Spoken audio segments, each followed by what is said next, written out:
অবশ্যই এখানে বোকা খরগোশ এবং চালাক শিয়ালের গল্পের একটি উদাহরণ দেওয়া হল। এক জঙ্গলে একটি খরগোশ বাস করত।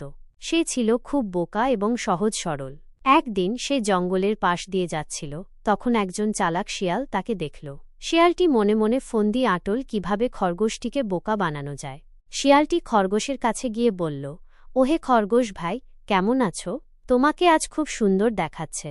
খরগোশটি শিয়ালের কথায় ভুলে গেল এবং বলল, আমি ভালো আছি, কিন্তু তুমি আমাকে সুন্দর বলছো কেন? শিয়ালটি বলল, আমি তোমাকে সত্যি কথা বলছি, তুমি সত্যিই খুব সুন্দর। তোমার চোখগুলো দেখলে মনে হয় যেন আকাশের তারা। খরগোশটি খুব খুশি হল এবং শিয়ালকে বিশ্বাস করল। শিয়ালটি এরপর খরগোশকে বলল, তুমি যদি আমাকে কিছু খাবার দাও তাহলে আমি তোমাকে আরও অনেক সুন্দর কথা বলবো। খরগোশটি আবার ভুল করল। সে শিয়ালকে কিছু গাজর দিল।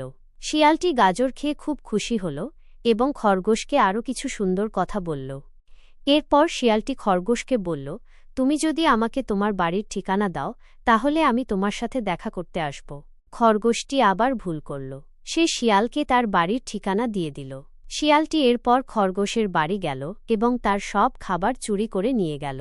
খরগোশটি তখন বুঝতে পারল যে সে কত বোকা ছিল। সে এরপর থেকে আর কখনো কারো কথায় ভুলেনি।